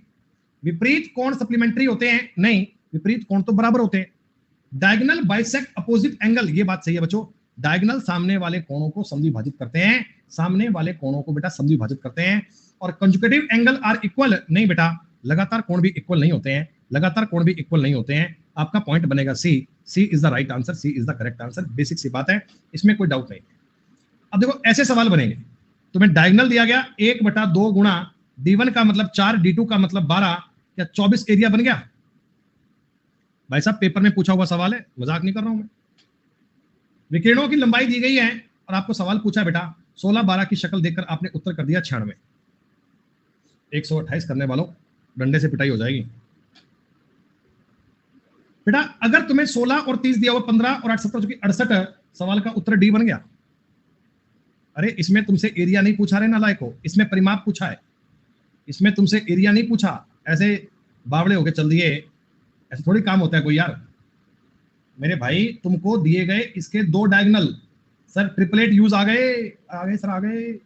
ये लाइन पूरी 30 थी, ये 15 होगा, ये 16 थी, ये 8 होगा, ये 17 बनेगा सर। एक साइड 17 तो पेरीमीटर कितना आ गया, 68 आ गया सर। क्या कोई दिक्कत है सवाल करने में? बिल्कुल भी नहीं है सर। परिमाप 40 है तो भैया साइड बनेगी 10, हाइट कितनी है 5 है, एरिया कितना आएगा, साइड गुना हाइट कर सकते हैं, 50 बन जाएगा सर। अरे ये एक प्रकार का समांतर चतुर्भुज तो है, एक प्रकार का समांतर चतुर्भुज तो है, जिसमें आप एरिया कह रहे बेस गुना हाइट, तो बेस और हाइट की बात कर दी, बेस और हाइट आपको बता दिया, आपने ज्ञात कर लिया। भुजा 10 है और ये एक विकर्ण 12 है। बच्चों ये बात ना याद ही कर लेना, ये बात याद कर लेना, बार बार इसको कौन बनाएगा ऐसे। भैया अगर भुजा 10 होती है, एक विकर्ण अगर 12 है तो 6 में टूटेगा, दूसरा 8 में टूटेगा। एक विकर्ण 12, एक विकर्ण 16 बनेगा, एरिया की बात करोगे 96 आएगा। आगे बात समझ में? अब इसी प्रकार के सवाल है बच्चों, ये मैं आपको नहीं बताऊंगा, ये तुम्हें सेल्फ देखो। एक विकर्ण की लंबाई 8 है तो दूसरे वाले विकर्ण की लंबाई 6 बनेगी, उत्तर सवाल का 24 आएगा। बस इसके सवाल तुम घर से करके लाओ आज। कल मैं आपको इसके सवाल नहीं करवाऊंगा, केवल डाउट करवाऊंगा, और मैं ये उम्मीद करता हूं आप बच्चों का डाउट नहीं आएगा। जो भी बच्चे सवाल को ढंग से पढ़ लिए, क्लास को देख लिए, इन्होंने थ्योरी को समझ लिया। 27 क्वेश्चन है इसमें, 26-27 क्वेश्चन है, 27 ये आप घर से करके लाना, सारे सवाल ट्राई करके लाना बच्चे। 7:15 बजे मिलते हैं, यूट्यूब पे एक सेशन है छोटा सा प्यारा सा, 7:15 बजे उस सेशन को आप लोग मस्ट ज्वाइन करना। बेटा आज के डाउट क्या है अमन यार, डाउट तुम्हारे हैं क्या? अमन भैया मैंने आपकी बात का जवाब दे दिया था आपको, आपने शायद सुना नहीं उस समय, कि भैया मैथ को स्टार्टिंग से नए कोर्स का वेट मत करो, इसमें जितनी क्लास हो चुकी हैं उनको रिकॉर्डिंग से पढ़ते आओ, उनको बेटा रिकॉर्डिंग में करते आओ, अब अपना कोर्स पूरा कर पाएंगे, इनमें कोई डाउट नहीं है, इनमें कोई समस्या नहीं है। ये जो आप कह रहे हो ट्रायंगल हट जाते हैं, बेटा इसकी मैंने क्वेरी डाल दी है दीप, बेटा इसका मैंने मेल कर दिया है, अब वो बैकएंड से सॉल्व होगा यार, सिर्फ मेरे करवाने पे हो नहीं पाएगा बेटा। बाकी आप जब लाइव क्लास पढ़ते हैं तो अपने नोट्स बना लिया करो ताकि दिक्कत नहीं आए। टीयर 2 में क्या होता है वही सब होता है बेटा, तो maths, reasoning, English, GK same बातें हैं, आजकल प्री मेंस की बात सेम हो गई है। मैं तो भैया हर एक व्यक्ति की अपनी अलग अलग स्ट्रेटजी होती है, कोई व्यक्ति मतलब किसी बात के रिजिड नहीं हो सकता। बेटा ओनली कॉन्सेप्ट लिखो अशोक, ओनली कॉन्सेप्ट। पीडीएफ के बेटा प्रिंट आउट ले लिया करो, पीडीएफ के प्रिंट आउट ले लिया करो। बेटा अमन भैया इतना टाइम नहीं है, बात में टॉपिक से अलग की बात कर रहे हो बेटा यार। ये अब ये ब्याज के सवाल है बेटा, जब अर्थमेटिक में ब्याज करो तब कर लेना, या तो या जब प्रैक्टिस बैच में पीवाईक्यू के सवाल होंगे तो उनमें सारे सवाल ये हो जाएंगे, या इनमें दोस्तों आपको अलग से करना है उस क्लास में कर लीजिए। अब यहाँ बेटा इतना टाइम निकलता नहीं है, वैसे ही क्लास आपकी 5 मिनट एक्सटेंड हो गई है, तो इतना आज पढ़ लो, बाकी बातें अपन करेंगे कल दोस्तों। उम्मीद करता हूँ सेशन बेनिफिशियल रहा होगा। आज इतना ही, धन्यवाद, जय हिंद, जय भारत, टेक केयर।